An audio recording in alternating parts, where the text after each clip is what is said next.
Join our knowledgeable hosts as they dive into the captivating universe of comic books, movies, TV shows, and pop culture. Get ready for vibrant discussions and a shared enthusiasm for all things superhero and beyond. A comic podcast straight from the panels. This is Beyond the Capes.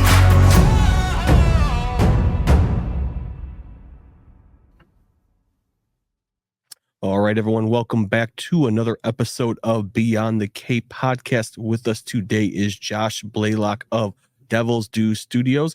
They are teaming up with Massive Comics, and we got an amazing comic coming out that we're going to talk about today. Welcome to the show. Hey, thanks, Ryan. Glad to be here. Perfect. So now I want to make sure I read this right too, because you're in charge of Devil's Due Studio right now. You are ahead of it. Yeah, started in 2001. That's awesome. Now I know you're 2001. Yeah, time flies when you go back to think about it. Now I know you're writing the comic book that we're talking about. Are you strictly into writing, or do you do any artwork as well? I do kind of everything. That's sort of like a blessing and the curse. So got into all of this as a artist as a kid, and then but I was always writing, so breaking in. I started self-publishing, literally like as high school ended, I was ready to go that summer and started self-publishing and distributing things to the stores. So I've always kind of done everything. But yeah, at my heart, I'm a storyteller. I'd say I'm like a storyteller who draws. Okay. That's really why. And that's why comic books is like the thing I'm always forever going to be tied to.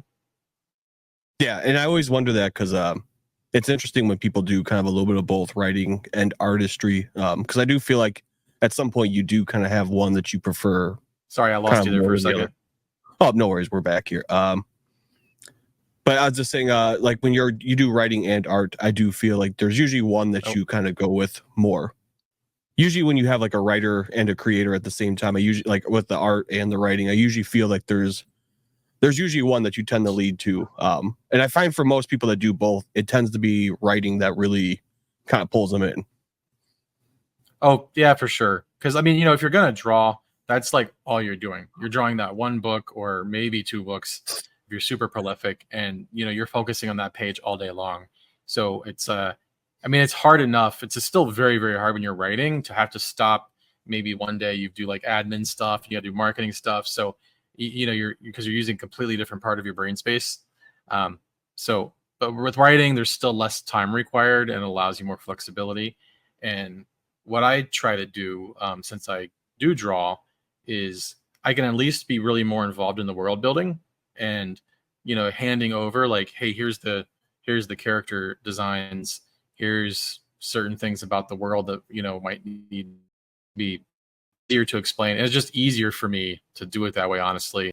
In terms of like helping world build and kind of having that background in artistry versus the writing, do you find that it makes it sometimes harder just because you understand more of the process to the art and you really want to be hands in, but like that you have faith obviously in the artist. I mean, that's why you want them on the book, but is it hard to kind of keep your hands off and be like, all right, I just gotta, kind of let the process happen because I know they're gonna do a good job with it. I think what happens, so like on the good side, the good thing, the biggest benefit is as a writer, I should be better about writing in a way that like I should never be giving an artist something that's like impossible to draw, or if I'm asking a lot, if I'm asking extra, it's I'm self-aware of that. But the other side of that is I have a very clear idea in my head of exactly how I would draw it. And if they just come out with a completely different approach, that can go one way or the other, like you can be thinking, man, that was way cooler than even what I thought. Or it's like, oh man, I totally had this very specific thing that was important and it was going to go along the dialogue, and now they just totally didn't get it. That, sometimes that can happen. And then you just, but that's part of writing comics. Yeah. I just think that I'll never know what it's like to be a writer who doesn't draw, and they probably have to go a lot more like out of total faith. And, they might also be more pleasantly surprised when they get stuff in because they, or they might have unrealistic expectations, and they'll just never know either because we're all individuals. But part of comic book writing though is you've got to go in afterwards, no matter what happens, no matter how perfectly it goes. The dialogue never fits perfectly with the art after it goes through the script, and you kind of need to go in and do final touches. And I know I do tend to drive letterers crazy sometimes with constant tweaking at the very end. There's always that little bit of fine tuning. Sorry, Sean. Sorry, Sean DePasquale. But it's funny that you say that, because a lot of the writers we have had that have started kind of self-publishing and starting the companies, a lot of them are using overseas artists or whatnot, and they said a lot of them will be like, I just gotta give them my pages, and I gotta wait for the art to come back, and I got to go off of their samples and just assume that they're going to kind of understand the project that I gave them. So there is definitely a lot of I wouldn't say blind faith, but there is a lot of faith. Yeah. There's so many little nuances and stuff. Like, it depends on what the genre is or what you're doing. But like, a big thing with me, with any international artist, is a lot of work that I would do, like in my series Mercy Sparks. It's very, very much based on certain subcultures and scenes. And it's got a very like punk rock ethos. And it's like, hey, this scene has a DJ and a club, and she is in like sort of an indie backpack hip hop scene for this kind of subgenre. And this is like a classic, or this is more like an emo punk rocker coming in. And if someone in a slightly different, culture, pop culture, doesn't have that connection, you got to send reference. So you just try to play to the artist's strength. And, or if it's world building and it's a world that just literally doesn't exist, that's when it really helps to be able to say, here's a drawing of what I'm talking about. And that's like a whole other level beyond just someone following the script. How you envisioned it. And I think, one thing I forget who I got this tip from, reading it someone in an interview, and I wish I remembered, but it's just being more conscious of asking the artist, like, hey, what do you like to draw? What do you hate to draw? And then trying to actually play to that strength more. And literally Popmon working with me on this new title, I'm like, hey, which of these characters do you hate drawing? And then, because I'm going to be killing some people coming up, and that'll help me maybe make my decisions. And who do you love to draw? That's a great tip. And I think a lot of people that I've talked to would agree that building that relationship with your artist and knowing there's definitely the collaboration definitely makes the whole process a lot smoother. Now, as you said before, you started this in your self-publishing in 2001. At what point did you sit down and you were just like, you know what, I'm ready to go? Like, this is, because that was early. Because I feel like we saw the comic industry take some weird up and downs during those times. Actually, so I've been around for a while. I started that 2001's when I formed Devil's Due, and I was able to go full time. I formed Devil's Due sort of as a creative studio in 2000. I was able to go full time in 2001 with the launch of like the G.I. Joe comics through Image. But I'd actually been self-publishing for 6 years prior to that. So I started, or 5 years prior, I started in 96 doing black and white comics. So I started 96. Started publishing 96 with like black and white books, distributing through Diamond and Capital, another distributor at the time. But it was going to little cons, getting a little table set up. But they were getting nationally distributed, and it was a full-on publishing operation and built from there. So that was sort of like more of a college for me than my art school was. And definitely in the business side of it and learning how to do everything. I just always, my parents say I was like obsessively drawing when I was like 2. Like, I don't ever remember not drawing and trying to make stories. And around like 12, got real serious about specifically that being comics versus like animation or anything else. And just started trying to figure out how to do it. And they were, we didn't have a lot to like, helped me out with it other bit, like total encouragement of like, and it was the attitude of like, yeah, sure, like figure it out. There's no reason you can't do that. You know, you want to be an animator, write a letter to the Disney and ask them, and you want to work for so I'm like sending submissions to DC Comics when I'm like 13 years old, sending terrible garbage, and they shockingly would write back to you, and I still have some of those rejection letters. They're pretty funny. So that was like lack of patience, really. Yeah. Because then I'm like 14 when the comic boom is going crazy, and all these 18-year-olds are getting hired to, you know, work for all these companies and exploding in popularity, and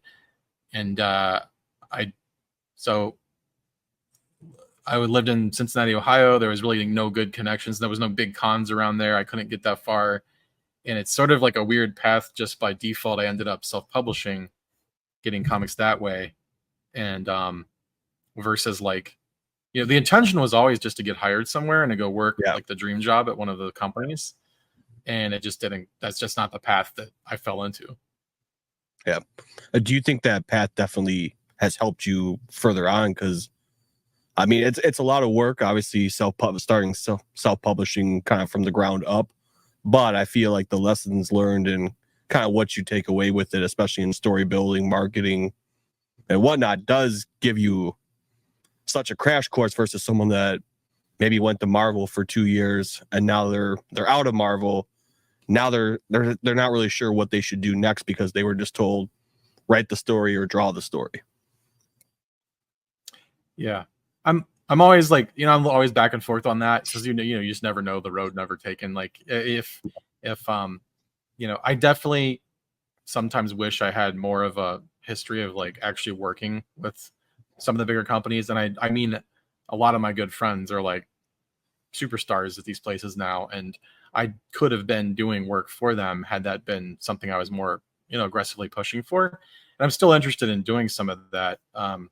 But you know, I do see people who've worked for 25 years on the creative side publish their first thing, and they have no idea, like, you know, about all these aspects that go into it. So hopefully now I'm starting to work, you know, we've really shifting Devil's Due. I want to be more like a studio working with other publishers. Yeah. I think it's a good time coming out of COVID, the way the landscape's changed. And just, you know, I've been doing this for over 25 years now, and I really want to focus on the creative side. And I think that hopefully moves me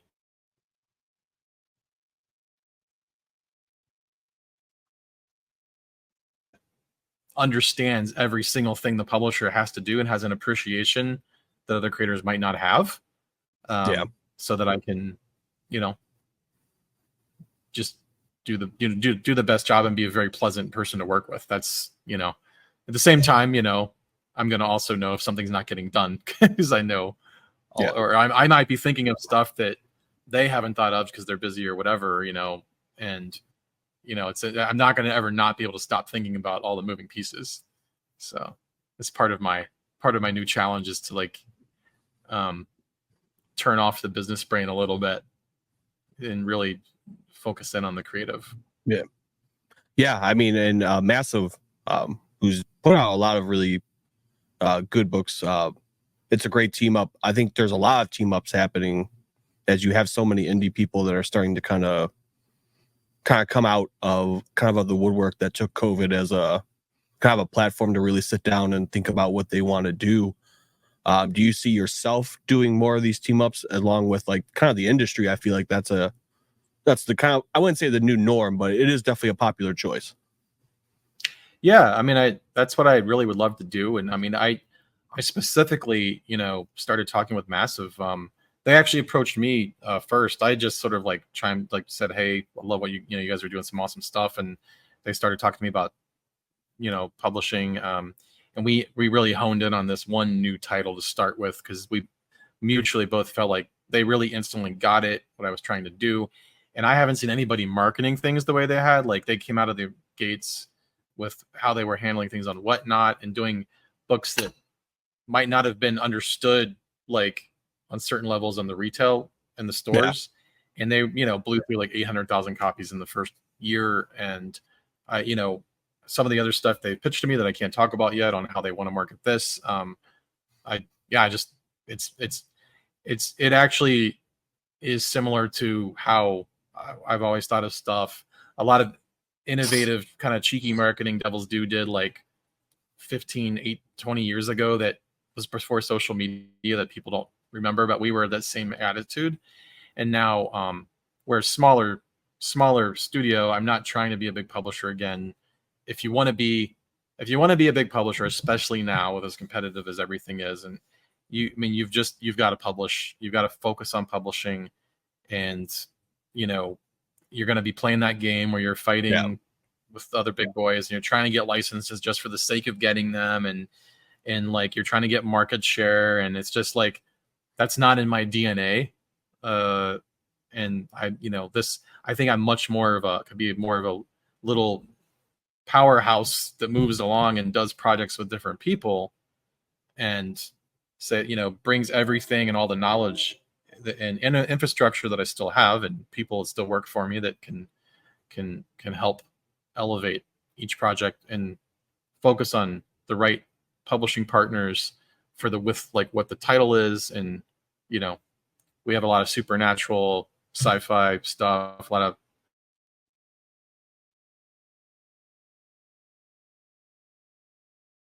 just finding the right places. So this is the first book we're doing massive, and we've definitely talked about doing other things. And that's just I kind of want to see where that goes. And then we didn't even get into crowdfunding. That could be a whole other podcast. Oh yeah. But there's a lot of cool stuff happening in that arena, a lot of new entire fandoms being created, and artists that are rising in popularity, and writers rising in popularity just in their own ecosystems now. And I've kind of always jumped around all of them. Like, so that's kind of like the wave I'm ready to ride over the next couple of years, and we'll check in and see how it's going after that. Yeah, I mean that brings us to the whole reason we're here, is to promote the new book, the crossover with Massive that you guys are doing, the Disavowed. So for everyone listening, how would you give up the description to get someone, like if you were at the Comic-Con, what would you tell those people this book is about? It is a deconstruction of all 80s retro action property fun. It definitely, like, the easiest way to explain it, and what Massive has been saying to just get it across, is it's G.I. Joe meets the boys. That's how they describe it. And I, no secret, I got the license for G.I. Joe, brought it back in 2001. It had been dormant for almost a decade. It was a big hit.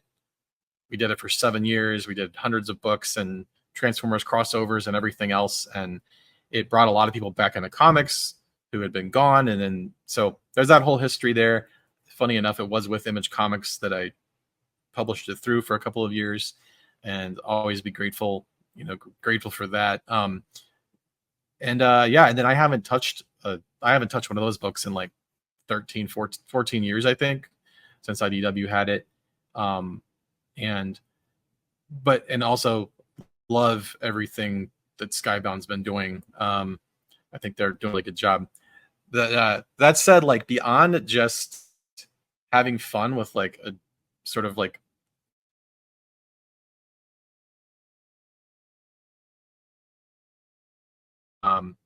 there which has been, it's so fun for that to be done with superhero stuff. It's like Watchmen and Invincible and The Boys, and I mean so many things. I mean literally everything. Umbrella Academy, you've got the school with all the superheroes, and so yeah, but it hasn't really been done with what's beyond just one cartoon property or one comic property or toy. It's this whole era of 80s nostalgia we're in, which I now say is like nostalgia inception. Like we're now in, my thing was like a 20-year cycle, and now we're 20 years later. So it's I really want to lean into that and have fun with all these themes that plays into. There's the themes of obviously you can have the characters do things and push it to the extremes and have fun with that you're never going to see in any of the original properties. But there's something to say with like how these brands won't die and themes that like sort of play into some of the characters in the story.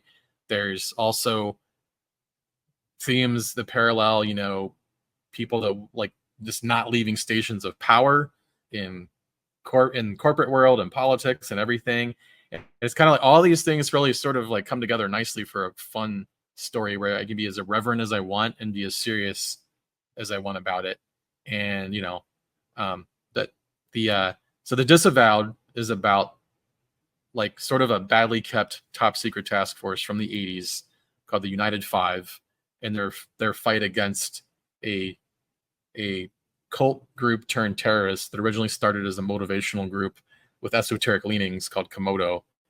And we're sort of taken through it by this kid Matthew, who in the late 90s finds something from like his late father who was part of this, and that takes us through the journey in the 80s.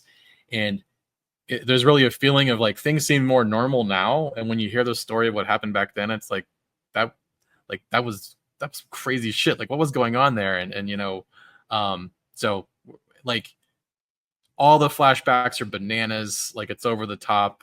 You see stuff in there that you also will never see in any of the actual original 80s cartoons or comics, but it's also a love letter to those things. But yeah, I mean, we got laser guns eviscerating people. We've got all the crazy hyper violence and gratuitousness. And but in the modern day, there's it all ties into like stuff that's going on now, current incarnations of these organizations that still exist, how they've been corrupted or transformed over the years, and ties into, you know, all kinds of modern themes. Definitely. It sounds amazing. Anytime you tell anyone that the main description is G.I. Joe meets the boys, I mean, that gives you a very clear image of what you're getting into. And I think it's an image everyone can really kind of get into their head. I mean, where did the original, obviously this is a homage, kind of a love letter to what you enjoy doing. But where did the actual like inspiration for the main storyline, was it just piecing together like the plot line of your favorite 80s stuff, or were you kind of sitting on this idea for this story for a while? It's a little bit of everything. Like it started, I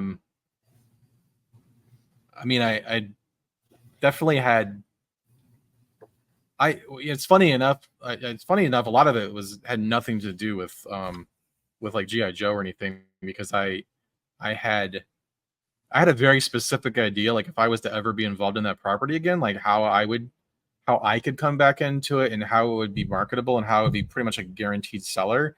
And I had to be very specific, I felt, to be sort of tied to old books that I did and to get the fan base engaged and excited in the end. Otherwise, you need something like they have now, like with what Skybound's doing, and you know, this completely new energy and somebody big enough to like to push that around. So but I can't say there's not some ideas in there that I had thought about, like, you know, what if I was trying to like relaunch a brand like this that you know, from scratch and make it fit in the modern day. And I think what I was sort of coming to was when a brand has not been relaunched successfully, like in a mainstream level, after a certain time, it kind of starts to go like, I call it like the Buck Rogers syndrome, you know, like the it risks becoming this thing that younger and younger generations can't really have an affinity to, like, other than, hey, that's a cool, weird looking old thing. And like, so I used to love the like Forbidden Planet posters and Buck Rogers like merchandise stuff that I would have books about, because I just thought it was cool shit, but I wasn't out there like trying to buy it all. But meanwhile, as like some of this 80s stuff was getting detached, and they're, you know, like, let's face it, like the Joe movies never successfully like took off like the Transformers stuff did. Transformers never died. The 80s actually embracing of the 80s retro just keeps getting stronger. Like, so you got stuff like Stranger Things, and, you know, even getting into the 90s, but you've got Paper Girls, and, you know, I'm forgetting a whole bunch of other stuff. And I'm like, you know what? We need to just lean in to the 80s vibe and just acknowledge like that was a different time, that was a different thing. And it's almost like hearing a story from your parents telling you a story about their youth that you realize all of a sudden it's like kind of problematic and crazy, and like, you guys did what? Like, you got away with that? Like an exaggerated level of that, and in this it plays out where, yeah, there was this team, it did exist in the 80s, there was some crazy stuff going on, things seem to sort of been cleaned up now, but really there's a lot going on that people aren't aware of, and it was a lot more Wild West back then. And they're and it's not enough when you do something like this too, like when you do any of these sort of like deconstructions. It's fun to take someone like, oh yeah, that's Superman, but now he lasers people's heads off. Like, you can push a character to do extreme violent things or be a little more flawed, but then you've got to also take it to a level where something happens that does truly make it its own. It's like, oh, that would never happen. That would just be such a betrayal to certain characters. You would never even do that if you were given like the rights to do like a rated R version of something. And like, so the Disavowed, which hasn't really been explained here, the Disavowed refers to current day former members of the United Five and Komodo and what they're up to now, and what they, for some reason, it is something made them team up back in the day that has become their new mission, and they're unified in that, and that's why they're the Disavowed. And what that's all about is what the story, it's all centered around. Yeah, and it sounds awesome. My favorite is always the names that people come up with. Komodo is always a good one. I mean, we know G.I. Joe, Cobra. I feel like every bad guy group, anytime you pick like Dragon or Lion, like there's always a good animal name behind every evil organization. Oh, dude, we've got. I had a blast like with the character designs, and there was one day I just got in a flow, and I was just like banging out all these sketches of all the characters, and everyone I showed them to, was like, oh man, these are, everyone who's like a true fan of that was like, man, you nailed it. Like, I was like, yeah, I don't know what happened. Like, it was just a good day, creative output. But you got to get the animals in there. So we've already put these in the preview. There's Blue Sky and Stormy. Blue Sky is like the jetpack guy, and he's also got his like squirrel suit wings that he uses sometimes. But Stormy is his sugar glider that also goes into combat with him, because you have to have some kind of pet that has no business being in combat. The names are super fun. I mean, in the main roster in the 80s flashback, we've got Dane the Great, the Mantis, Peaches, Blue Sky and Stormy. We've got the Wall, who's this big, crazy kind of psycho dude with like 1776 tattooed on his chest, with like a Ronald Reagan tattoo and a "Don't tread on me, snake." And then you've got Chef, who's this big dude who may or may not be a parody of someone, who literally carries around like kitchen knives as part of his weaponry. Gadzooks, but there's also a lot of fun stuff too. Like I had a lot of like modern names, if you're riffing off that, we've got Deep Fake and Biohack and Rude Boy and a lot of all great names. Yeah, and it's the nice thing hearing you talk about it. Obviously, it seems like you had a lot of fun kind of doing this. It seems, I mean, obviously, anytime you pick a subject that you are passionate about and is just fun for you, the story equates. I gotta imagine it was a little bit easier to write this just because of how much fun and how much creative freedom you really had in making it. Oh yeah. It's definitely both, because you're kind of like your setup's there, and that's just a blast, and that just sort of like flows through you. And the challenge is like, okay, this is really truly has to be its own story. It has to have heart. It has to really say something on its own, and it has to if it's gonna survive. And I really do want this thing to live on for years, and I want to be able to do all kinds of spin-offs and everything else, and truly build an energetic fan base around this. It's got to have its own thing. Like honestly, again, like props to like all of the Hasbro stuff to like Skybound's brought back. They're doing such a good fucking job. Like it's you can't it'd be like if like someone, not comparing myself to Alan Moore, but like if you wrote Watchmen and you never heard of that before, like, and you're reading it and it just sounds like a guy who's mad he couldn't write superhero books.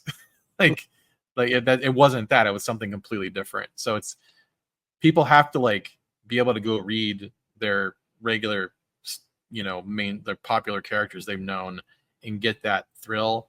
And then, but when they can only read so much of that, they can only collect so many covers from that and everything.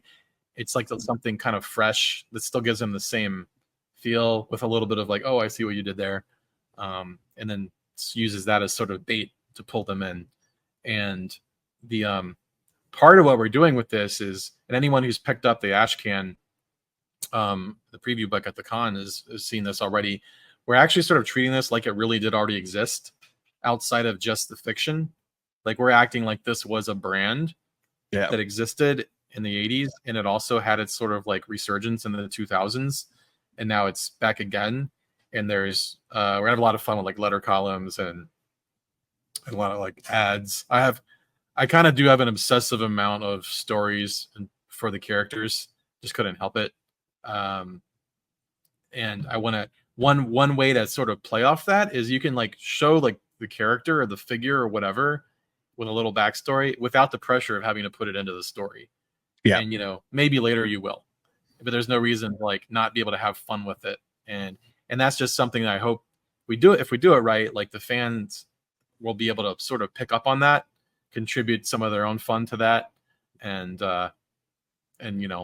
we'll like check back in like every 6 months to see like how this is going. And hopefully a couple of years from now, we've got this whole like community that's like into the Disavowed and has their own ideas on like the United Five and Komodo and just part of that is really inspired to me too by a lot of these like the independent toy scene now and what's going on. Like if you go to, Codename Iowa or Joe Fest or any of the other number of the indie toy shows that are happening, there's so much cool stuff that people are creating, and they're all building their own lore and fantasies behind all of them. And the advantage that I have is having actually been associated with spearheading one of the resurgence of a lot of this stuff, because also it was the first 80s. I brought the first 80s book back, like cartoon toy book back into stores. Quickly followed by Dreamwave coming in with Transformers. It really kicked off the whole resurgence. But we also, we did the Voltron property, rebooted that, did Micronauts, and and then by then everything was gobbled up by everybody. Everybody had a piece of one of these properties, and so that's the hey, there's no reason I can't have something else show up at a certain point that is an homage. And exactly, we'll see where it goes. Yeah. What's awesome too is and I think everyone can agree from hearing you talk about this property is you put a lot of work into all these characters and kind of the backstory. How far are you into this, making this more of a world building? Because obviously if you team up and you keep Disavowed as a kind of a franchise or like an anchor franchise and branch out, is it something you'd like to see like as their world expands, as you team up maybe with other studios, like the crossovers and whatnot expand into this world as well? Oh yeah, we're actually sort of just by default, we're already set up. Like if people come in and want to, like they like certain aspects and they have their own ideas. Like I've actually got a timeline now I'm probably the only one that understands this, the scribbles, but it's from like 1972 to like now of sort of like how this all began and sort of where major events fall along the timeline. That's something that my story editor Sean DiPasquale, who actually also letters the book, really helped me like get a handle on. And yeah, no, totally ready for all that. Also, like we may or may not have public service announcements in the awesome. in some of the stories too. Which if you picked up the Ashcan, you actually got a sneak peek at that too. But yeah, it's really, the thing is, this is a huge problem that I've seen outside of like comics with like people who are not fully professional or haven't been doing it that long, but they want to get in comics. They spend so much time on lore Yeah. in the world building, and I'm an obsessive world builder, and I'm always trying to advocate like lore is bullshit. At a certain point, you have to tell the story. Lore that just exists so that you have the sandbox to play in with the toys. But at some point, you have to like start doing something and make your toys talk to each other, and because characters take on a life of their own, they start to sort of like rate themselves, and the lore and the world building is just there in the background to make you like check like, oh yeah, am I breaking any like continuity rules or anything like that are important? Or and you also have enough just an understanding of, hey, you know what, I'm just going to throw out this whole idea. I'm just going to get rid of this part of the backstory. So where that comes to with this is this could easily get inundated by too many characters and worrying too much about everything going on with all of them. You always sort of need like there's actually a better term for this, but I just say like the everyman character sort of takes you through the world. And it's like Wolverine in the first X-Men movie, you've got, you've always got that kind of archetype. With this though, I say, well, what's different than most things I've ever written is the character Matthew, who's this kid who later becomes like an adult in the story, really happened organically. Like it's sort of over months of like working on this and noodling around with it. It became like, oh, this story is really about this guy. And it sort of branches out from there. So that's something that then I turned around and embraced that. And now I'm doing it consciously. Awesome. Now, as much fun as you've had with this comic book and kind of getting to play to your strengths and kind of what you enjoy, what was the hardest part about writing this comic? I think finding who that character was going to be to take you through the world, and literally all the stuff I just said is but the other side of it, like it was hard to decide, okay, who am I going to focus on, and who is just sort of like, oh, you get it, this is like an archetype for this person, maybe we'll learn them later, and just like having so many ideas about all the fun stuff I could do with stories. There's this one character, Glam, that I really like, can't wait to tell her story, and some other stuff like that, that, and then just just constantly cutting things, like, right, so much of it, writing anything is about cutting. You just write this long draft and you start throwing stuff away, and I really want this to feel like, a fun read. So the goal is, so if you've never heard of this stuff before, but you kind of get, it'd be like, if you've never heard of Superman before, like Invincible is going to be a little like this weird random story. But if you have the basic concept, that's all you really need. And maybe maybe this is just something you grew up with because your dad was always obsessed with it, but you know enough about it. You can read this and be like, sort of enjoy the flashbacks are like sort of treated like that. Like, man, what the hell was this? It was crazy, but here's the new stuff going on and it all ties together. But then if you're really into it, there are the most nerdy, deep cut references and, little nuances like that that'll make you love it even more. And, at the end of the day, that's what is all these things are all about, and creating like a property that survives for years.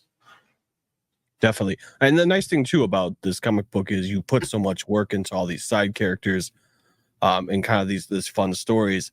I have to imagine that it's easy to be like, I hate that I have to cut this out of book 2, but I could also do a Disavowed spinoff, or Disavowed, like this character's name, like a dossier kind of story. I don't know if that's crossed. I'm assuming it probably has most likely crossed your mind, or maybe even be in the works. Oh yeah, totally. I mean, we got to take one thing. Honestly, I guess one of the hardest things is we had to take things one step at a time. Yeah. So this is we just need to get out this 5-issue miniseries to start, and so many other ideas. Just like, okay, that's down the road, and not just make sure we do this right. Let Massive really do their thing, like that they just kick ass with at the marketing and how to really sell this, and and then just come right back to the well the next time and do it all over again. And hopefully people respond to this and we can really expand upon it. I love, it's a blast to work on all of it. I was going to say something else, but I just blanked out. It happens. We're almost towards the end of the week. For everyone listening, when can we expect to start seeing this? I mean, what's the timeline we're looking at? We don't have an exact release date yet.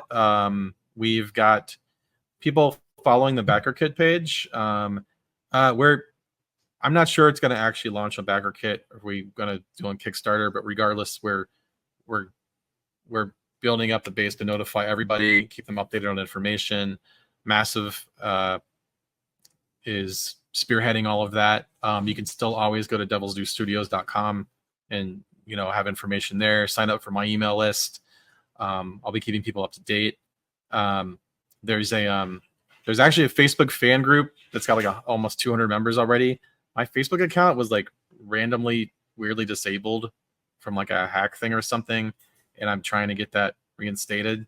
But the group's there, people are following that,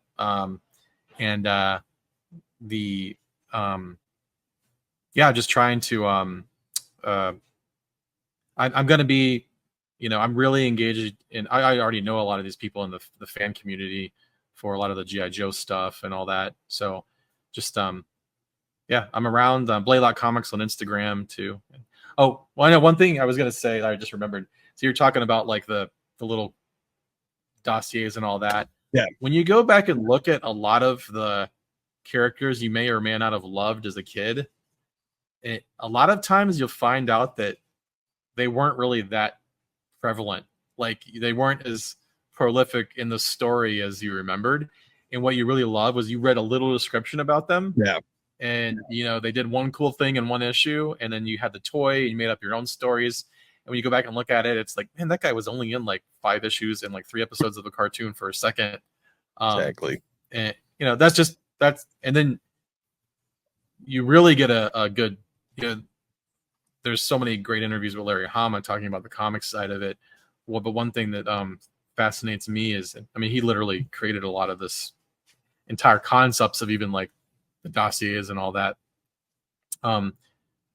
But getting to know a lot of the cartoon guys that worked on the 80s, all the 80s series back in the day for like the daily after school series, all the like the Sunbow writers, the animators like Buzz Dixon and Charles Hill or Michael C. Hill, and Flint Dille. Back then there were 65 episodes per season of a cartoon, and there were multiple cartoons happening, and they all had a million characters in them they had to include, especially if it was something like, G.I. Joe or Transformers or Thundercats or whatever. And they just became masters of like, what do we got this issue? Oh, we got to put these guys in here. Okay, throw this character in here, have them run in the background, do something fun, and he's gone. And perfect. That was their life every single day. And they sort of like, I think almost accidentally created like these characters that years later you remember is like a major part of the property and the storyline. I actually am consciously making fun of, like, embracing some of that too, and we're gonna like kind of poke fun at some of that. Oh, definitely. And I think one last thing before we wrap things up. Obviously, we have this to look forward to in the following, you guys. What's impressive too is you guys got really cool people to do some covers. At least I'm pretty sure I read that in the email. Are they all people? Yeah, dude, man. So just called up the homies, man. So Tim Seeley did a cover for issue number 1, which is homaging J. Scott Campbell's cover of G.I. Joe number 1 that we published. Then the legend Michael Golden, who was very famous for, so much stuff in the 80s, but he's one of the best Joe cover artists ever. He did, he worked on Micronauts and all kinds of stuff. He did a cover for us, and to my shock, I don't think he's done anything on any of the new Hasbro stuff. So And he only ever did one cover for us back in the day, and it's right when like the approvals and the rules got insane on the covers again, and he had to take out all these guns and all this stuff on the cover he did. So I think he enjoyed coming back to do something with, no restriction. Like it's not like a crazy over the top cover, but it's golden. It's awesome. Dave Johnson did a killer cover with the main villain, Lord Anon. Lord Anon is the leader of Komodo. And Steve Kurth, who was the main artist on the old Joe book, did this amazing double page spread, which Massive made their the whole banner at the San Diego Comic-Con.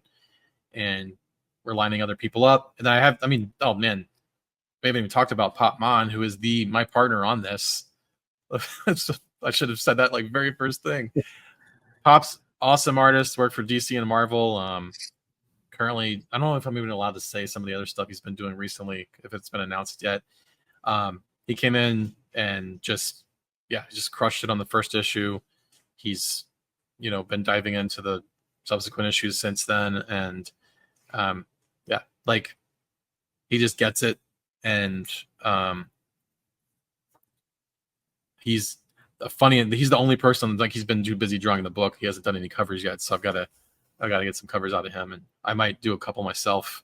And we're not just like homaging and satirizing like this one property. There's other homage covers are super fun to do. So we've got some other ideas we've already been talking about with Massive, and they're going to help bring in some other names to do some stuff. And they also created this one of the most incredible metal covers I've ever seen. I don't know if a lot of your listeners are probably into like collecting the actual like aluminum or metal covers. They did one that they had at the con, and we're working on getting some more made available because they sold out like right away. It's like a matte finish metal cover with the United 5 logo on it, and there's like a blood splatter that comes across, but they actually found a way to layer the blood, so it's like actually got this weird thickness to it. It's disturbing and amazing at the same time. And that's what I love. They thought of that process on their own, and looking forward to seeing some of the other stuff they're coming up with. Definitely. Well, we're very excited to see this. I'm always a big fan of these kind of properties. I think these have been some of my favorite comic books that have come out. Massive done a great job, so very happy to see what the Disavowed brings. Everyone listening, you could follow Josh, you could follow Massive, you could follow everyone. Stay up to date. Look for them on. I know you guys said, I think Backer Kick, you're on right now. Follow them, stay up to date, and we'll keep you updated on our page when this starts to get ready to drop. And I think we all look forward to it. Thank you for coming on the show today. We look forward to your work. Dude, thanks, Ryan. All awesome. Right. Perfect. Everyone listening, hope you had fun with this episode. Have a good night.